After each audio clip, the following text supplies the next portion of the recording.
welcome. I'm Disha Bakshi and you're watching India Global. Today's big story, after months of bated breath with 1 million Gazans awaiting their fate in Rafah, Israel has said it is moving forward with its military offensive in Rafah to target Hamas operations, drawing stern warnings from its neighbour Egypt as well as its ally Washington, which has urged for restraint in Israel's offensive. Remember, this comes a day after Israel welcomed a $15 billion military aid package from the US on Wednesday. Meanwhile, a top Hamas political official has said that the militant group is willing to agree to a truce of 5 years or more, laying down its weapons and converting into a political party if an independent Palestinian state is established. My colleague Parmeshwar Baba brings us this report. Israel says it is moving ahead with plans for a military offensive to take Gaza's southernmost city of Rafah, which is by the border with Egypt and the only city in Gaza it has not entered yet. Well over 1 million people have been sheltering here for months. Now Egyptian officials say Israeli troops would enter Rafah in stages, with the fighting predicted to take about 6 weeks. 2 reservist brigades have been mobilized for missions in Gaza, the Israeli military has said, while satellite photos appeared to show a new compound of tents being built near Khan Yunis, 5 kilometers north of Rafah, as the Israeli military continues to signal plans for an offensive.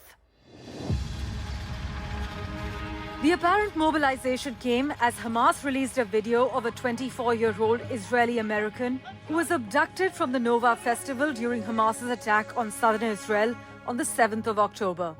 Israeli officials have estimated that 129 of the roughly 250 people abducted on the 7th of October remain in Gaza, including 34 who the military has said are dead.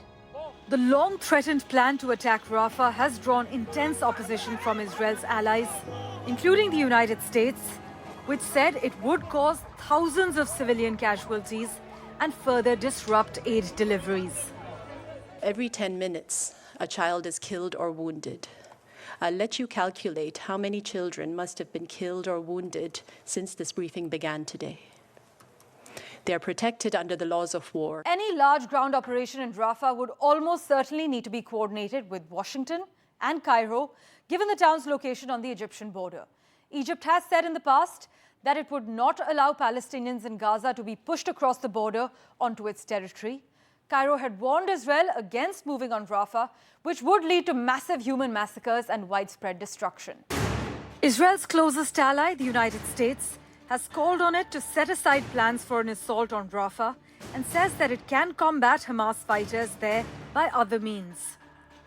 We could not support a Rafah ground operation without an appropriate, credible, executable humanitarian plan, precisely because of the complications for delivery of assistance, and then on top of that, the consequences of displacement of the hundreds of thousands of Rafahans already multiply displaced. Where do they go? How will their needs be met? Shelter, medicine, water, sanitation. Rafah itself today poses significant challenges in all of these areas.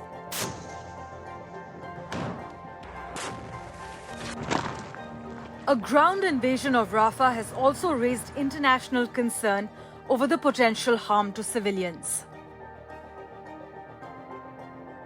I wish to echo the United Nations' grave concern over the prospect of an Israeli operation in Rafah. Such action would compound an ongoing humanitarian catastrophe, with consequences for people already displaced and enduring severe hardships and suffering. The UN's ability to deliver will also be constrained. Netanyahu has been under pressure to meet his stated objectives of rescuing hostages and killing all the Hamas leaders, while Israel has been dangling the threat of an invasion in Rafah for months now. Efforts, meanwhile, by the United States, Egypt and Qatar to broker an extended ceasefire in time to head off an assault on Rafah have so far failed. Parmeshwar Baba for NDTV. Shifting focus to China, US State Secretary Antony Blinken began a key visit to China today, meeting various business leaders in Shanghai. His visit comes at a time when the two countries are stuck in a trade war and hours after US President Joe Biden pledged $8 billion in military aid to Taiwan. Anthony Blinken will meet his Chinese counterpart Wang Yi and is also likely to meet Chinese President Xi Jinping.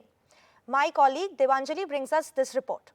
A series of official visits have begun after the arrival of US Secretary of State Anthony J. Blinken in China on 24th April. First on his itinerary was a meeting with Shanghai Party Secretary Chen Jiang. Blinken took to X to detail his conversations with Jiang on various local and regional issues. They discussed the importance of healthy economic competition and fostering a level playing field for US businesses operating in China. Very seriously, and I think the direction from we have an obligation for our people and indeed an obligation for the world to manage the relationship between our two countries responsibly. That is the obligation that we have and one that we take very seriously. And I think the direction from President Biden and President Xi was to continue to build those lines of communication, to sustain them, and again, to deal directly with our differences as we also seek to build cooperation. Blinken then headed to the Shanghai branch of New York University, or NYU. There, he spoke to students about fostering US-China relations. Lastly, he visited the American Chamber of Commerce in Shanghai to meet with several business leaders. His diverse engagements highlight the US and China's ongoing efforts to stabilize bilateral economic ties between the nations.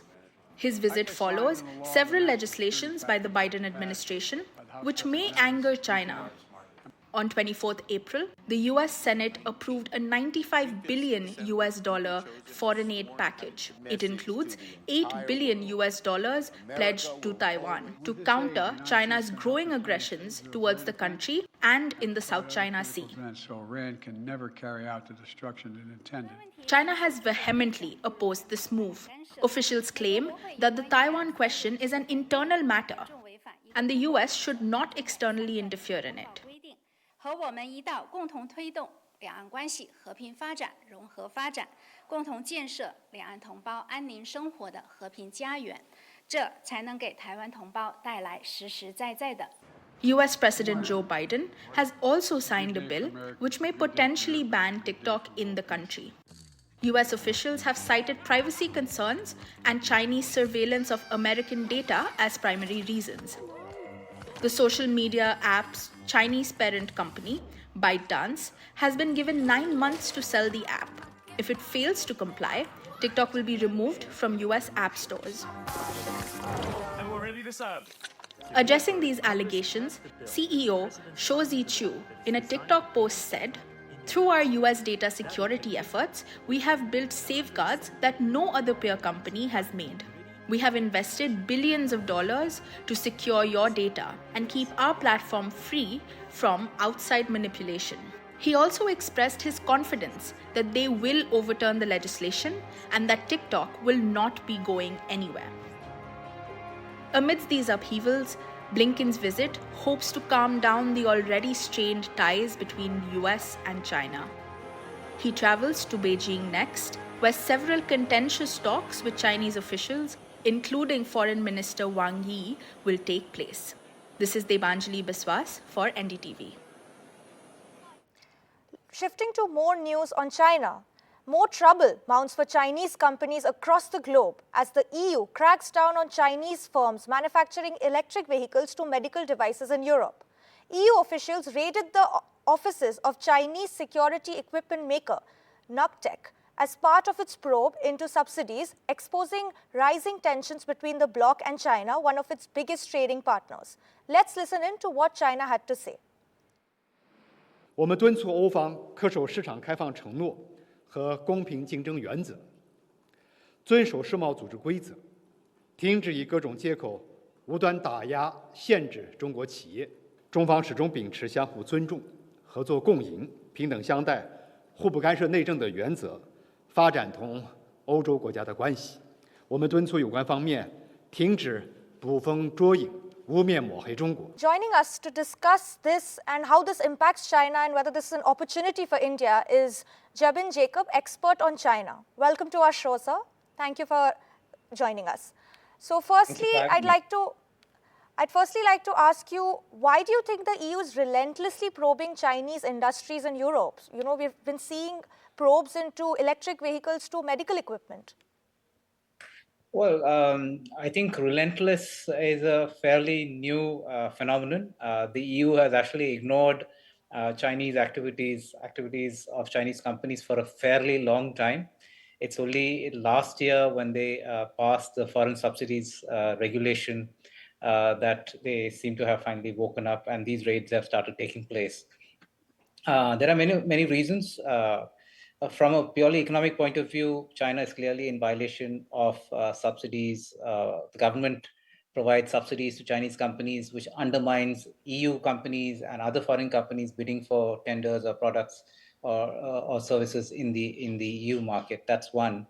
But one could also argue that it's a question of reciprocity. What the Chinese are now accusing EU of, the Chinese themselves have been doing to European companies for decades in China. So the question of fair trade, fair market access, all of these have been problems that EU companies have also been raising for a long time. I think one final point could be that when individual countries in the European Union take up matters with the Chinese are able to target those companies or persuade those, companies of those countries or persuade those countries otherwise. But the EU as a whole provides these European countries cover against specific or targeted action by the Chinese. So I suppose that's one of the reasons why the EU is now able to go ahead with these moves. Right. So this probe comes ahead of Xi Jinping's visit to Europe next week. Do you think now trade will set the terms for bilateral ties between EU and China? I think a trade has always set the terms. I think the effect of these regulations and the general political climate is that the EU has finally woken up to the fact that the Chinese have used trade and investments as a bargaining chip or a sort of a leverage over Europe for a very long time, which has cost European companies and which has cost Europe in terms of multiple other interests with respect to China, East Asia, and so on.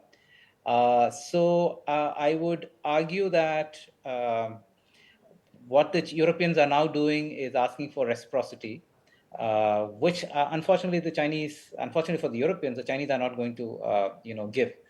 The Chinese system is based on it's a very mercantilist system. It's a zero-sum game. It is not one that will allow Europe or America or India advantage in the Chinese market. The Chinese want to dominate their market as well as dominate other markets. That's the philosophy under which Chinese companies operate. Plus, of course, all Chinese companies are by law required to adhere to the Chinese laws, whether in China or in a foreign jurisdiction. So this is also creating tensions. So Chinese companies are in many ways helpless. They're caught between a rock and a hard place. They have to follow both local regulations as well as the Communist Party state's regulations, even though the party state claims otherwise. So that's also a problem that we see. Right. So within this scenario, do you think India will be the biggest gainer? Could, India seize this opportunity and increase its footprint in the EU, manufacture more medical equipment and enter the market? So there are a couple of things here. One, of course, Indian companies will also have to now face the reality of very heightened sensitivity and higher regulations or entry barriers to their companies in the European market, right? So they also have to tick all the boxes. That's number one. And whether Indian companies have the scale and the capacity to do that is a question that we need to ask. Now, the EU and the Indian governments can actually sort of cut a strategic deal in which there is greater preference shown to each other's companies. But I think we see that the India-EU trade talks, etc., they're also bogged down in at multiple levels. So we need to firstly get those off the ground. The second point is what is actually the capacity of Indian companies in these specific fields? It's not as if Indian companies are market leaders in these areas. So yes, there is an opportunity, but then we have to move very quickly, scale up very quickly. Our private sector and government sectors have to do a heck of a lot in order to actually fill this gap. And we see this reverse also happening in the sense that we expected Chinese companies or foreign companies under pressure in China by the Chinese as well as their own governments. Everybody expected friendshoring to happen and companies to move to India. Now that has also not happened. So, I mean, there are a bunch of conditions in India itself that we need to first fix in order to take advantage of these developments elsewhere with respect to China. Right. Well, thank you so much, Mr. Jacob, for joining us.